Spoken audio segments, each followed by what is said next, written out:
The gunshot that rang out in the Silver Dollar Saloon silenced every card player, dancer, and drunk within its walls. Vivian Blackburn froze behind the bar, a whiskey bottle clutched in her trembling hand as Theodore Rutherford's meaty palm slammed down on the polished wood before her. It was 1876 in Sweetwater Springs, Wyoming territory, and Vivian's time had finally run out.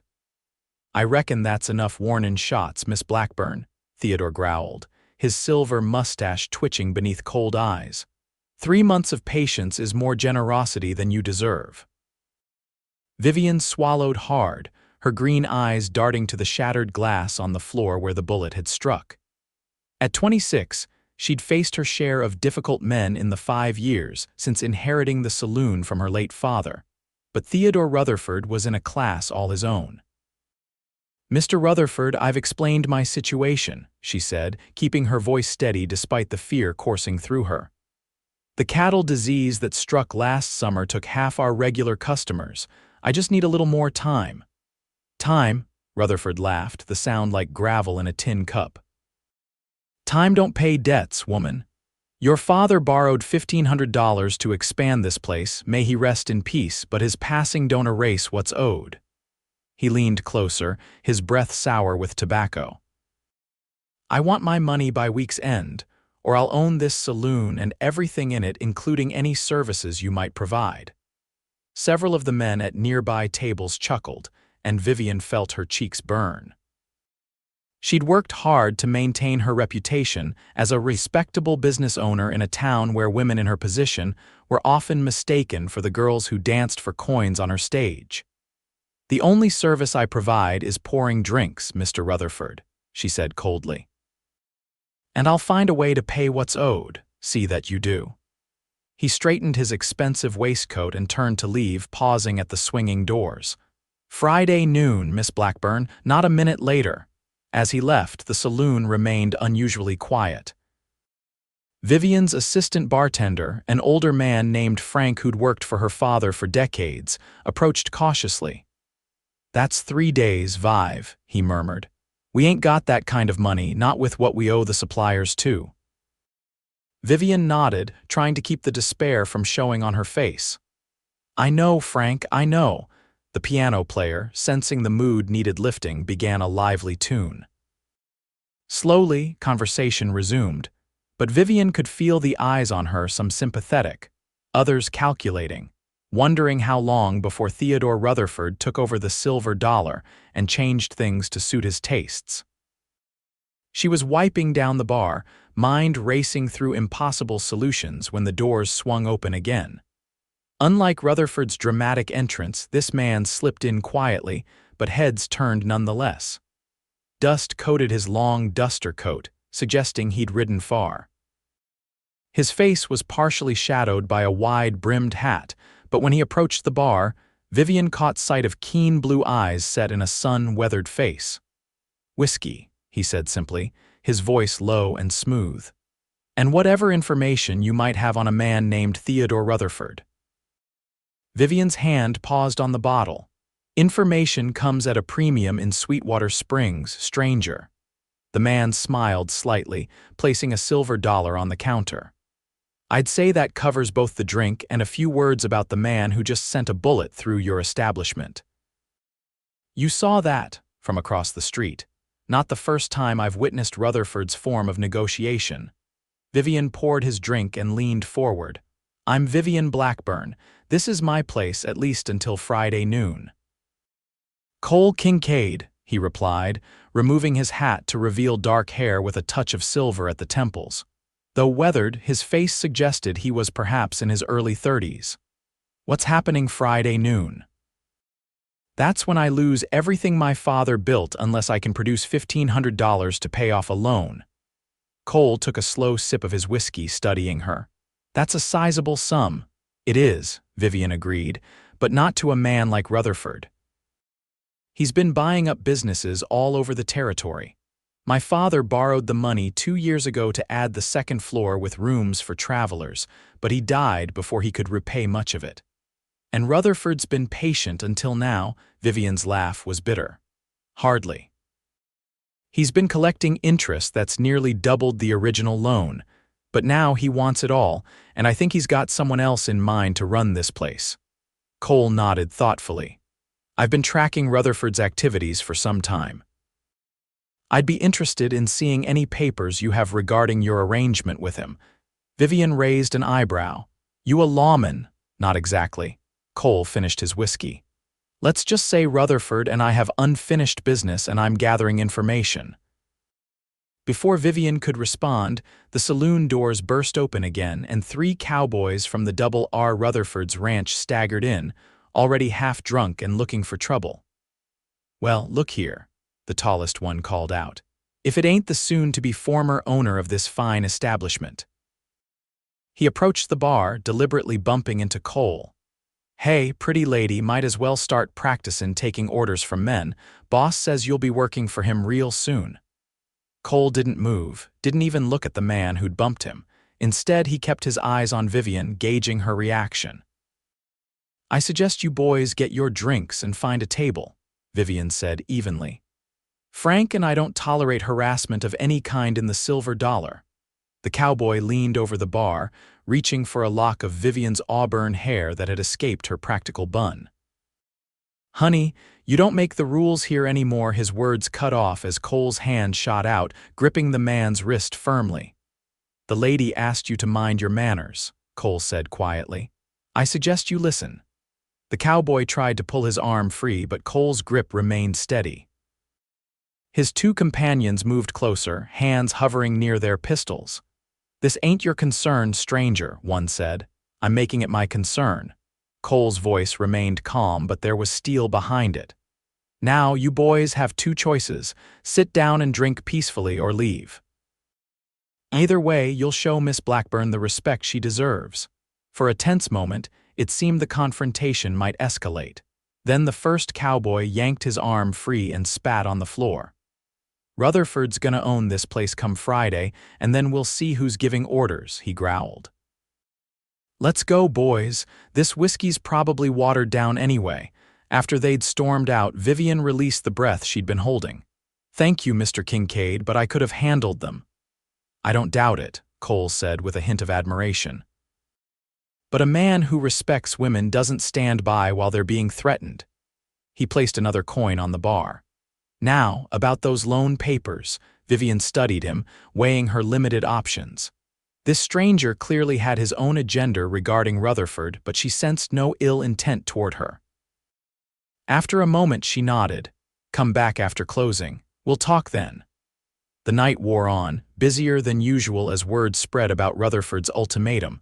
Many of the townsfolk came by, some to offer sympathy, others simply to witness the beginning of the end. By midnight, when Vivian finally locked the doors, she was exhausted but had managed to set aside a bit more toward the impossible sum she needed. True to his word, Cole Kincaid returned. He'd cleaned up somewhat, though his clothes still marked him as a man who lived in the saddle. Frank, you can head home, Vivian told her bartender. I'll finish up. The old man glanced suspiciously at Cole. You sure, Vive? I can stay if you need. I'll be fine. Mr. Kincaid and I just have some business to discuss. After Frank left, Vivian led Cole to a small office behind the bar. She unlocked a drawer and removed a bundle of papers tied with string. Here's everything. The original loan agreement, the payment ledger, and the notes from each time Rutherford's come collecting. She spread them on the desk. As you can see, my father borrowed $1,500 in '74. I've paid nearly that much in interest alone since then, but according to Rutherford, I still owe the full $1,500. Cole examined the documents carefully, his expression darkening. These interest rates are criminal. And look here, he's charging compound interest weekly, not monthly as the contract states. Vivian leaned over to see where he was pointing. Can he do that? Not legally, no. Cole continued studying the papers. Your father was a good man, the best. He raised me alone after my mother died when I was 10, taught me everything about running this place. Vivian's voice softened with memory. He was strict about how a proper saloon should be run. No crooked games, no forcing the dancing girls to do more than dance, fair prices on decent liquor. And now Rutherford wants to change all that.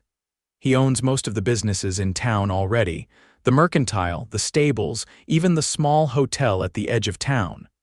The Silver Dollar is one of the last independent establishments left, Vivian sighed, sinking into her chair.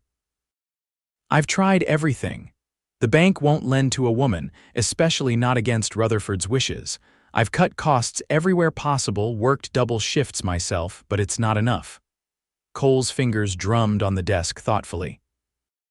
How many legitimate businesses does Rutherford own versus how many he's merely invested in like yours? What do you mean? I mean, does he actually run these places himself, or does he just collect from them? Vivian considered this.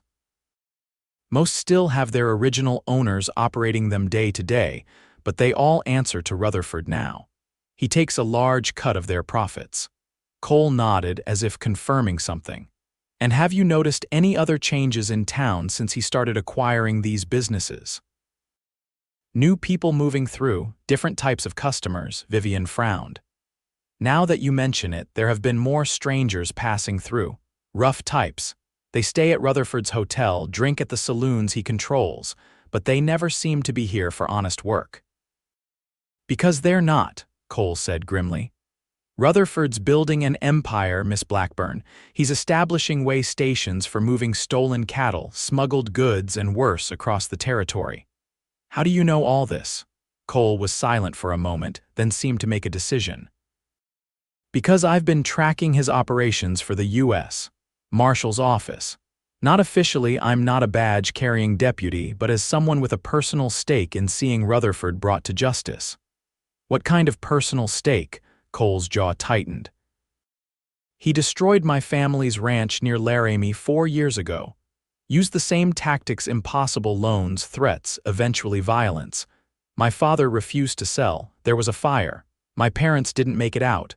Vivian's hand instinctively reached for his. I'm sorry. He allowed the contact briefly before gently withdrawing his hand. I've spent the last 4 years gathering evidence against him. He's careful, though, smart, keeps his name clean in official records while his men do the dirty work. And these loan papers, they're part of the puzzle. Proof of his predatory lending practices. Cole gathered the documents carefully. With your permission, I'd like to copy these. The originals should stay with you. Vivian shook her head. Take them if they'll help, but it won't matter after Friday if I can't pay him. Cole studied her for a long moment. What if you could pay him? With what? I've scraped together maybe $300, and that's counting tonight's take and selling my mother's jewelry. I have money, Cole said simply. Money I've been saving to rebuild my family's place once Rutherford is finished. Vivian stood abruptly. I don't accept charity, Mr. Kincaid, especially not from a man I've just met. It's not charity, it's an investment. Cole rose as well, his tall frame casting a shadow in the lamplight. I pay Rutherford what you owe, you get to keep your saloon, and in return you help me gather evidence against him. Your place becomes my base of operations in town. And if we fail, if he's never brought to justice, then I've helped save a good business from a predator and perhaps gained a friend in the process. Cole's expression softened slightly. I've seen how you run this place, Miss Blackburn, with dignity and fairness. The territory needs more people like you, not fewer. Vivian wanted to refuse. Pride demanded it, but practicality won out. And what exactly would this arrangement entail? Where would you stay? How would we explain your sudden appearance? I'll take one of your upstairs rooms. We'll say I'm a distant cousin come to help with the business. People will talk, but they'll talk regardless. And the money, when Rutherford asks where it came from, you inherited it from another relative, recently deceased. The paperwork was delayed. Vivian paced the small office, mind racing. This is crazy, you're a stranger. For all I know, you could be worse than Rutherford. You're right to be cautious, Cole acknowledged. Ask around about me tomorrow. Marshal Jenkins in the next county knows me. So does Judge Parker over in Fort Smith. I'm not asking for your trust blindly. Vivian stopped pacing and faced him directly. Why would you do this? $1,500 is no small sum. Cole met her gaze steadily. Because taking down Rutherford means more to me than money, and because sometimes doing the right thing is its own reward." After a long moment, Vivian nodded slowly. "I'll consider it. Meet me here tomorrow afternoon. I'll have made my decision by then." "Fair enough." Cole replaced his hat and moved toward the door. "Lock up behind me, and Miss Blackburn, whatever you decide, watch your back." Rutherford's men will be watching. After he left, Vivian secured the door and leaned against it, mind whirling. Cole Kincaid was either her salvation or another complication she couldn't afford. Either way, she had less than 3 days to decide her future. The next morning dawned clear and cool, a welcome respite from the summer heat. Vivian rose early, having slept little. After dressing in a practical blue dress with her hair neatly pinned up, she set out to learn what she could about Cole Kincaid. Her first stop was the telegraph office, where she sent messages to both Marshal Jenkins and Judge Parker, asking about Cole's character. It would take time to receive replies, but it was a start. Next, she visited Sheriff Wilson, a decent man whose power had been increasingly curtailed by Rutherford's influence over the town council. "Kincaid," the sheriff scratched his graying beard. "Name sounds familiar. Tall fella, kinda keeps to himself, rides a black gelding with a white blaze." "That's him," Vivian confirmed. "Passed through here about 6 months back, no trouble that I recall. Asked a lot of questions about Rutherford, though." The sheriff leaned forward. "Word is, his family had a run-in with Rutherford up north. Bad business. Do you think he's trustworthy?" Sheriff Wilson shrugged. "He's got no wanted posters, if that's what you're asking. Seems to handle himself well." "Why, he causing problems at the Silver Dollar?" "No," Vivian said carefully. "Just considering taking on some help given my situation." The sheriff's expression softened. "Heard about that? Wish I could do more, Vive. Your pa was a good man." "Thank you, Sheriff." Her last stop was the stables, where she found the hostler Jimmy feeding the horses. "That Kincaid fellow," Jimmy said, "takes good care of his horse. That tells you something about a man. Pays on time too, been boarding here on and off for the past few weeks. Comes and goes. Any idea where he goes?" "Nope. But he always returns with his horse tired, like they've covered some ground." Jimmy pitched more hay into a stall. "He asked me about Rutherford's cattle operations once. Specifically about some brands he'd seen that didn't match up right." This confirmed part of Cole's story, at least. Vivian thanked Jimmy and headed back to the saloon to prepare for the day's business. By mid-afternoon, the Silver Dollar was moderately busy with early drinkers and a few men playing cards. Vivian was serving drinks when Cole entered, nodding to her briefly before taking a seat at an empty table. He ordered food and a coffee from one of the serving girls, then settled in to observe the room. Vivian waited until there was a lull before approaching his table with a fresh pot of coffee. "May I join you, Mr. Kincaid?" she asked formally, aware of eyes watching them. "Please." He gestured to the empty chair across from him. Vivian sat and poured coffee for them both. "I've been asking about you," she said quietly. "I'd be disappointed if you hadn't. People say you're honest, at least, and that you have reason to dislike Rutherford." She stirred her coffee slowly. "I sent telegrams to the marshal and judge you mentioned. Haven't heard back yet." "You won't until tomorrow at the earliest," Cole said, "but they'll confirm what I've told you." Vivian studied him over the rim of her cup. In daylight, she could better see the lines around his eyes, some from squinting in the sun, others perhaps from grief. His hands were calloused and strong, but he handled his cup with surprising gentleness. I stress if I accept your offer," she said carefully. "I need to know exactly what I'm agreeing to, what risks I'd be taking." Cole leaned forward slightly. "The main risk is Rutherford's suspicion. He won't believe your sudden windfall is coincidental. He'll watch us try to figure out what's happening." He paused. "There's also the risk that if we're successful in gathering evidence against him, he might retaliate before the law can act. And what would we be looking for exactly? Documents, conversations, proof of cattle rustling, land fraud, extortion, connections to certain wanted men who have been seen working for him. Cole's blue eyes hardened. Most importantly, evidence connecting him directly to the fire that killed my parents. Vivian absorbed this, turning her cup in her hands. And your plan is to do this from my saloon. To what end? To bring formal charges. I've been working with a federal prosecutor who needs more than just my word to move against someone as powerful as Rutherford. Cole finished his coffee. Your saloon is the perfect location. People talk when they drink. Rutherford's men meet here, and it's one of the few places in town he doesn't control yet. Vivian made her decision. All right, Mr. Kincaid, I accept your offer with conditions. Name them. First, this remains my business. I make the decisions about its operation. She counted on her fingers. Second, if at any point I feel your activities put my staff or customers in danger, our arrangement ends. Third, I want a formal agreement about the money alone with fair terms that I'll repay. Cole smiled slightly. You drive a hard bargain, Miss Blackburn, but I agree to all your conditions. Then we have a deal. Vivian extended her hand and Cole shook it firmly. They spent the next hour working out details. Cole would move into a room upstairs that evening. They would maintain the fiction that he was her distant cousin, come to help with the business after hearing of her troubles.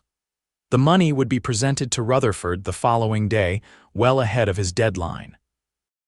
As evening approached and the saloon grew busier, Vivian returned to her duties while Cole remained at his table, observing the flow of customers. Around 8 o'clock, the doors swung open and Theodore Rutherford himself entered, accompanied by 2 of his men.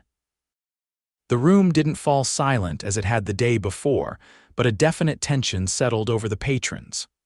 Rutherford made his way to the bar, smiling coldly at Vivian. Thought I'd check on my investment, Miss Blackburn, he said loudly enough for nearby tables to hear. See if you're packing your personal items yet. Vivian straightened, forcing a professional smile. Actually, Mr. Rutherford, I've had some unexpected good fortune. I'll have your money tomorrow. Rutherford's smile faltered momentarily before returning, now tinged with skepticism. Is that so? All $1,500. That's quite a reversal of fortune in one day. Family matters, Vivian said simply. My cousin arrived from back east with some inheritance money that was rightfully mine. Rutherford's gaze swept the room until it landed on Cole, who met his eyes steadily. A cousin, you say? Yes, Cole Kincaid. Vivian gestured toward Cole's table. He's staying on to help with the business. Rutherford studied Cole for a long moment. Kincaid, don't believe I've heard the name before. Cole stood and approached the bar, extending his hand. Pleasure to meet you, Mr. Rutherford. I've heard much about you. Rutherford reluctantly shook Cole's hand, his eyes narrowing.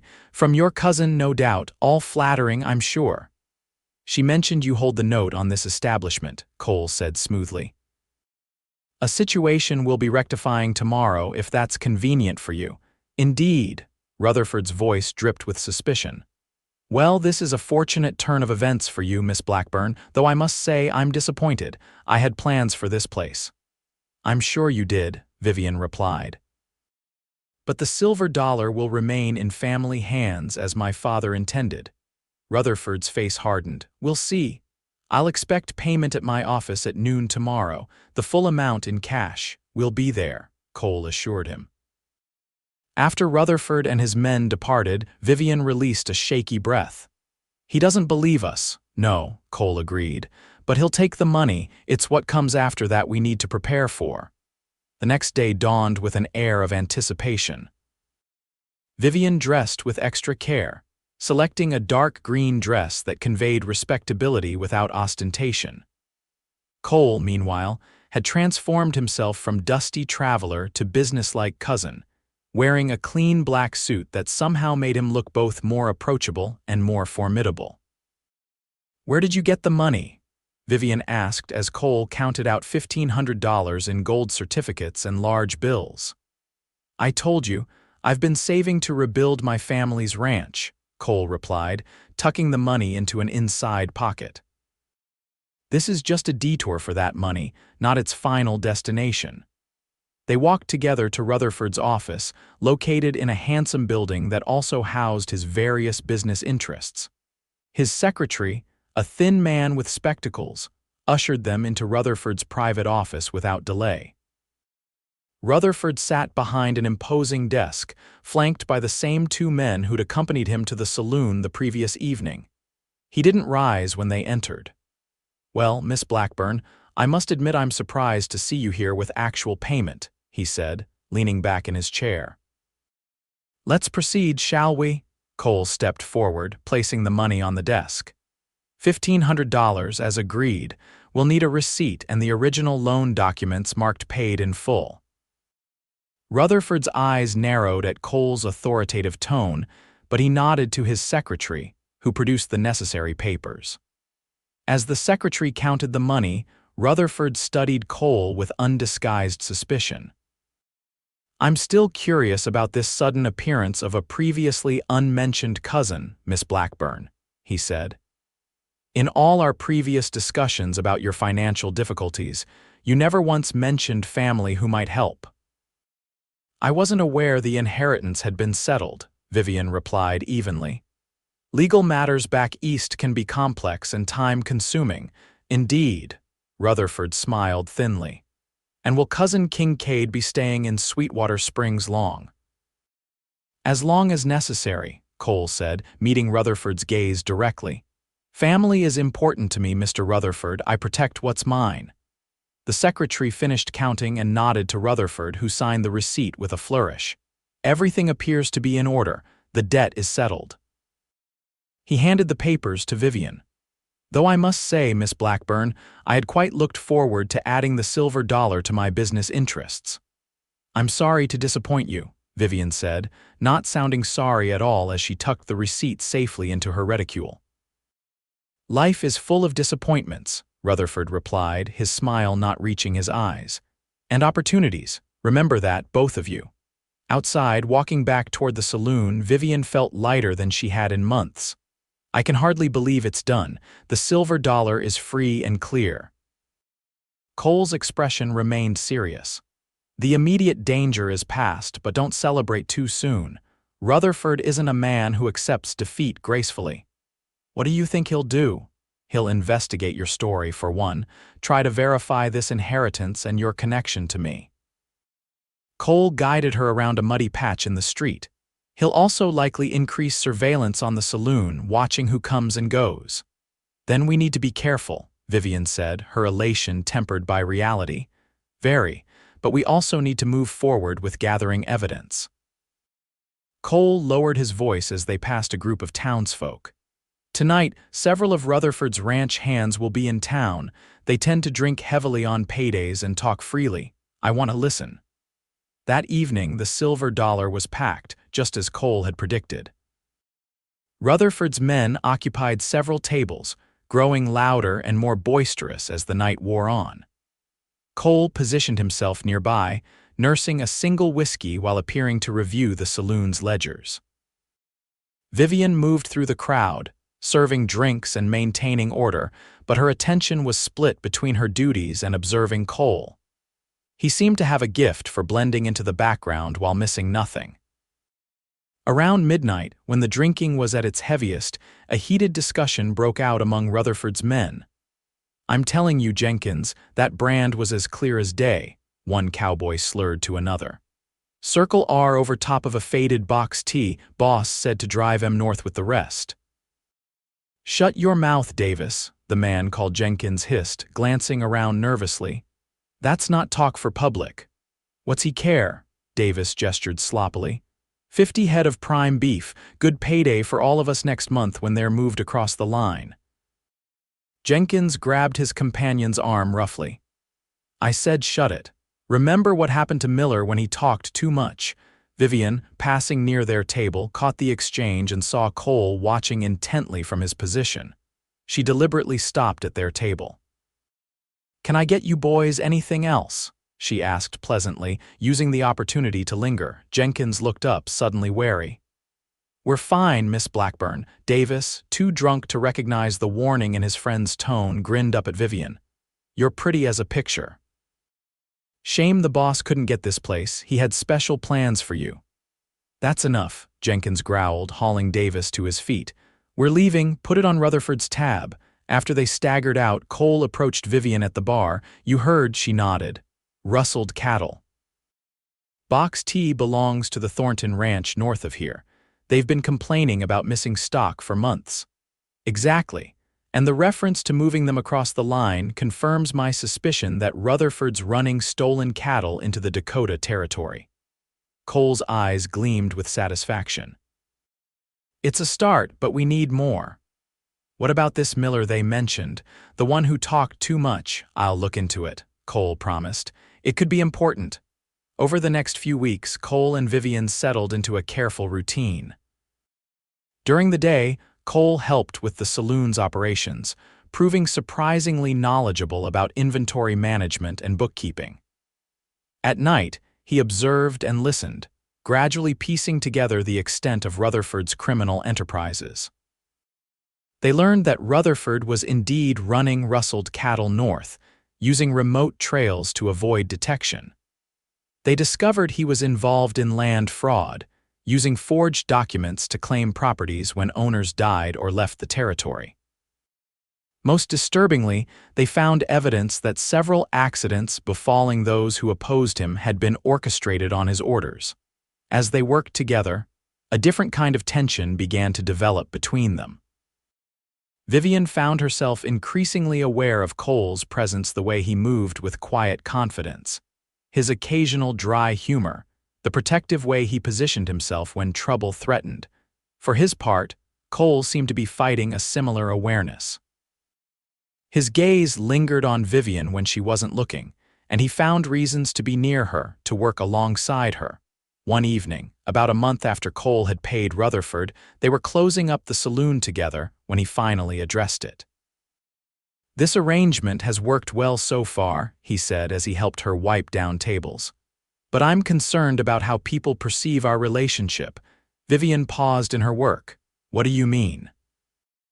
I mean that while the cousin story satisfies most people's curiosity, it doesn't explain why we're spending so much time together, or, he hesitated, or the way I sometimes look at you, which I'm aware is not particularly cousinly.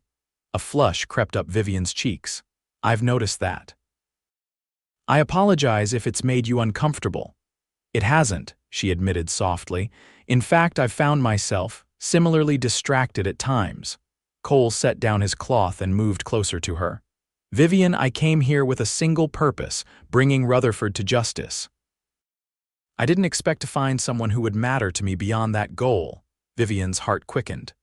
And I didn't expect you at all, Cole Kincaid. You arrived like some avenging angel when I needed help the most. Hardly an angel, he said with a wry smile, just a man with a mission.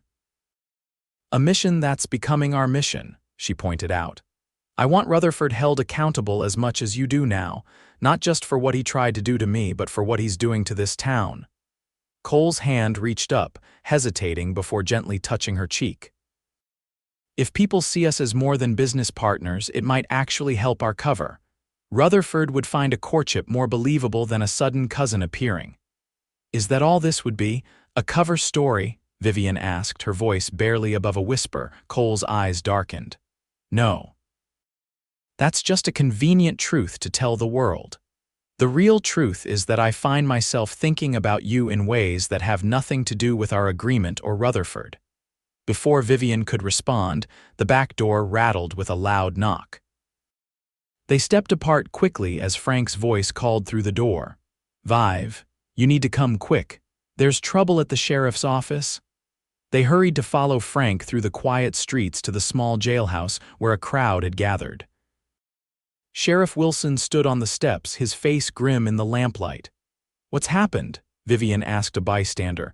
They found Jack Miller, the man replied, his expression somber. Dead in the creek bed outside town, shot in the back. Cole tensed beside her. Miller. The man Rutherford's cowboys mentioned, the bystander nodded. Used to work for Rutherford till about 3 months ago, left sudden-like. Some say he was skimming cattle, others say he knew too much about the boss's dealings. The sheriff raised his hands for quiet. Folks, we've got a murder investigation on our hands. Anyone with information about Jack Miller's whereabouts over the past few days needs to come forward." As the crowd murmured, Cole whispered to Vivian, "This is significant.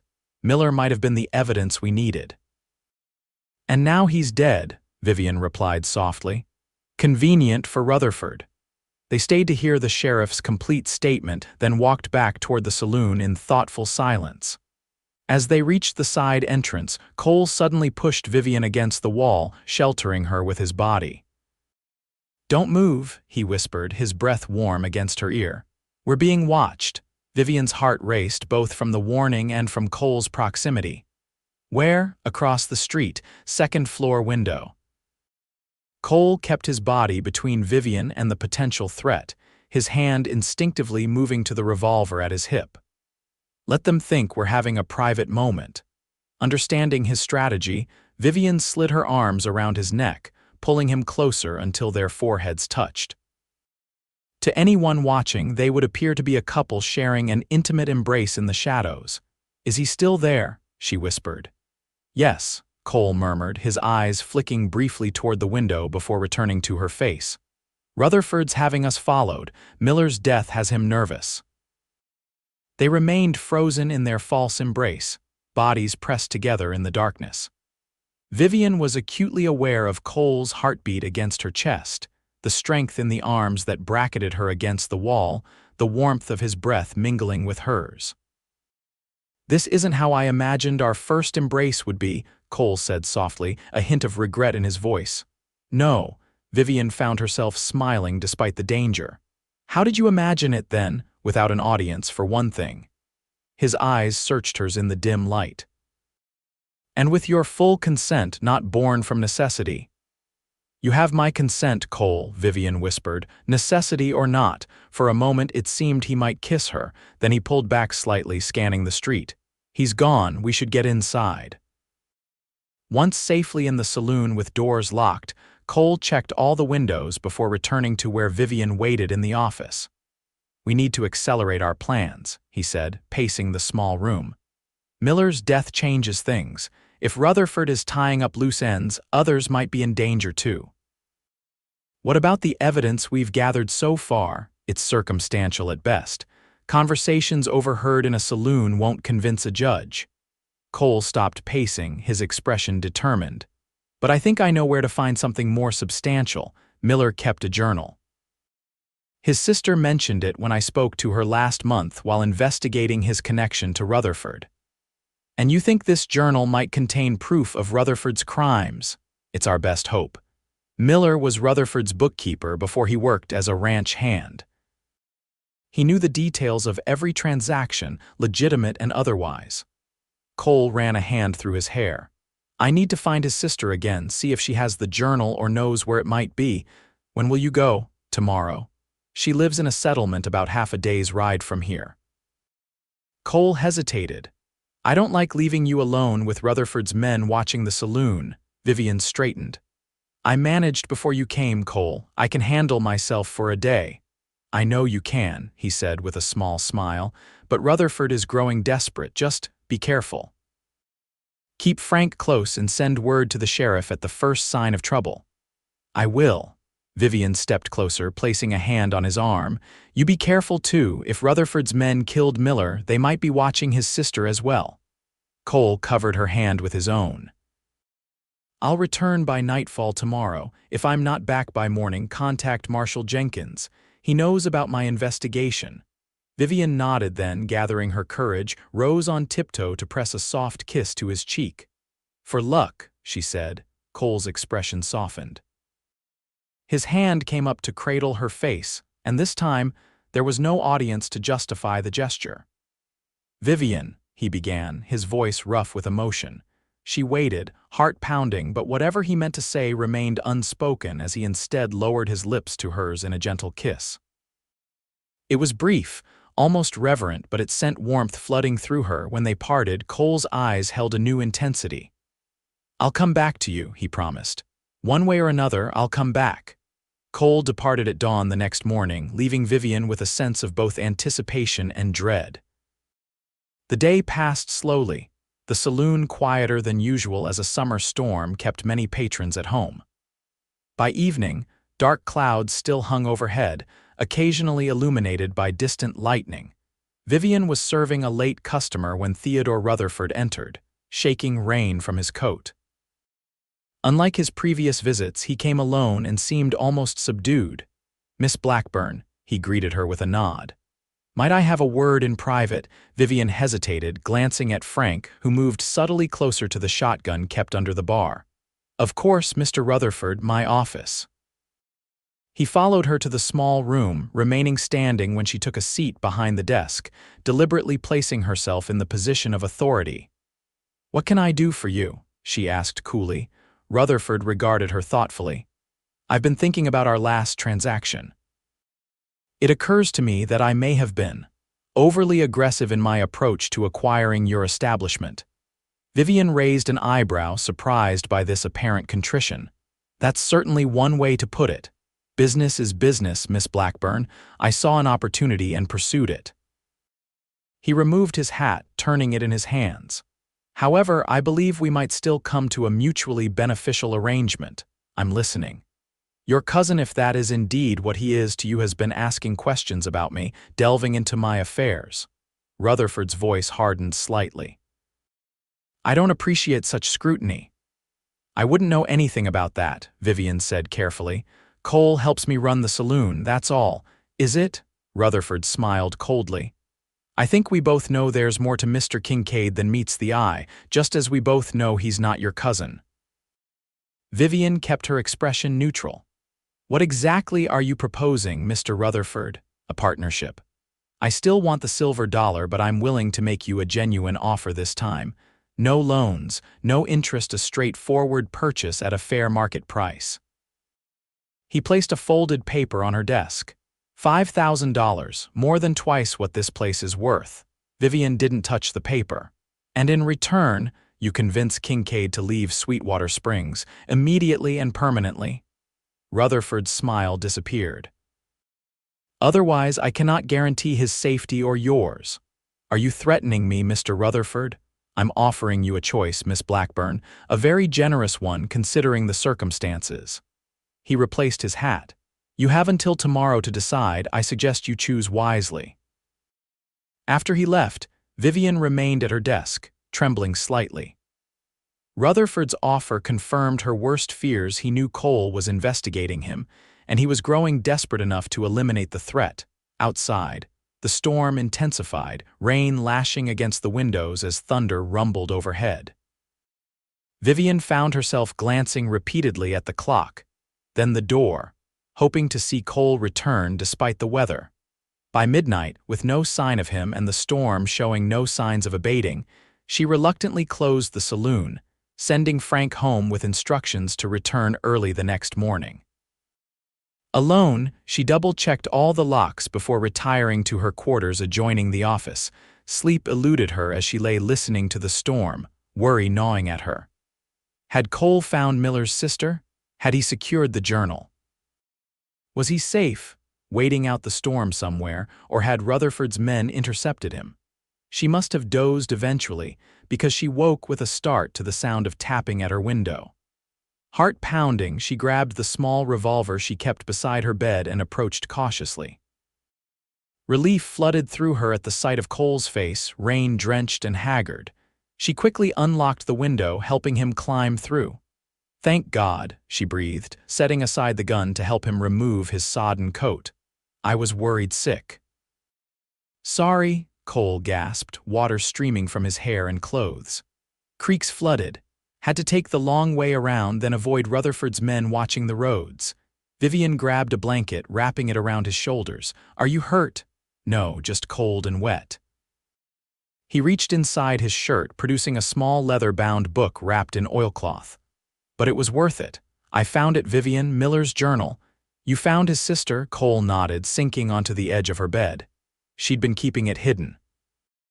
After she heard about his death, she was afraid to come forward. His expression darkened. She had reason to be. Her home had been searched, though she claimed it was a robbery gone wrong. Rutherford's men looking for the journal, Vivian surmised, sitting beside him. Cole, he was here tonight. Cole tensed. Rutherford, what did he want? Vivian explained the offer, the threat, and the deadline. Cole listened grimly, his hands tightening on the journal. He's panicking, he said when she finished. He knows Miller documented everything and he's afraid of what's in here. Is it what you hoped? Does it contain evidence? Cole carefully opened the journal, thumbing through pages of neat handwriting. It's all here. Dates, amounts, names of accomplices, details of rustling operations, land fraud even. He paused, his expression hardening. Even orders for the fire that killed my parents. Vivian placed a hand on his arm. Oh, Cole. It wasn't an accident, he said quietly. Miller wrote that Rutherford specifically ordered it set to look like one. He knew my father was gathering evidence against him, just like I've been doing. What now? Vivian asked. Do we take this to the sheriff? Cole shook his head. Not Wilson. He's a good man, but Rutherford has too much influence here. We need to get this journal to Marshal Jenkins immediately. He looked up at her, his eyes filled with determination. But first, we need to deal with Rutherford's ultimatum. I'm not selling him the saloon, Vivian said firmly, and I'm not leaving you to face him alone, Cole agreed. We'll need to be strategic about this. He stood, wincing slightly as he stretched his cold muscles. We should try to get a few hours' sleep. At dawn, I want you to go to the sheriff's office. Tell Wilson enough that he'll be watching for trouble, but not so much that word gets back to Rutherford immediately. And you. I'll make copies of the most damning parts of the journal, then secure the original. If anything happens to me, the evidence will still reach the right hands. He looked down at her, his expression softening. Vivian, when this is over, she stood, pressing a finger to his lips. When this is over, we'll have time for everything else. Right now, you need to rest. Cole caught her hand, pressing a kiss to her palm. I never expected you, he said simply. You've become more important to me than the justice I've sought for years. They're not mutually exclusive, Vivian whispered. We can have both. They shared a tender kiss, full of promise and unspoken feelings, before Cole reluctantly withdrew to his own room to change and rest. Morning arrived with clearing skies and rising tension. Vivian visited Sheriff Wilson as planned, while Cole made his copies and concealed the original journal. When Rutherford arrived at the saloon shortly before noon, they were ready for him. He entered with two of his men, his confident swagger suggesting he expected Vivian's capitulation. Instead, he found her and Cole waiting calmly behind the bar. Miss Blackburn, he greeted her with false cordiality. I trust you've had time to consider my generous offer. I have, Vivian replied evenly. My answer is no. The silver dollar is not for sale, not to you, not to anyone. Rutherford's smile faded. I see Kincaid has convinced you to make a foolish choice. He turned his cold gaze to Cole. I know who you are. Cole Kincaid from the Flying K up north, son of James Kincaid, who had an unfortunate accident some years back. It wasn't an accident, Cole said, his voice steady. It was murder ordered by you. A serious accusation, Rutherford said, his hand moving casually toward his coat. One you can't prove. Actually, I can. Cole placed a folded paper on the bar. This is a copy of a page from Jack Miller's journal. He was very thorough in recording your instructions regarding the fire. The original is already on its way to federal authorities. Rutherford's face darkened with rage. You're bluffing. Read it, Vivian suggested. See for yourself. As Rutherford snatched up the paper, his two men shifted nervously, hands hovering near their weapons. The saloon had been empty when they arrived, but now Sheriff Wilson and his deputy entered quietly through the back door, guns drawn. Theodore Rutherford, the sheriff called, keep your hands where I can see them. Your men, too. Rutherford crumpled the paper in his fist. This is absurd. You can't arrest me on the word of a dead man's scribblings. I'm not arresting you for that yet, Sheriff Wilson said. I'm arresting you for the murder of Jack Miller. We found a witness who saw one of your men leaving the scene, and he's turned state's evidence. Says you gave the order personally. Vivian and Cole exchanged surprised glances. This was an unexpected development. This is preposterous, Rutherford sputtered, but his confidence was visibly shaken. "Wilson, I own half this town. This won't stand." "Maybe not here," the sheriff acknowledged. "That's why Marshal Jenkins is on his way. This has become a federal matter now." As the sheriff and deputy moved to disarm Rutherford and his men, Cole placed his hand over Vivian's on the bar, a silent acknowledgement of their shared victory. The next few days passed in a whirlwind of statements, depositions, and legal proceedings.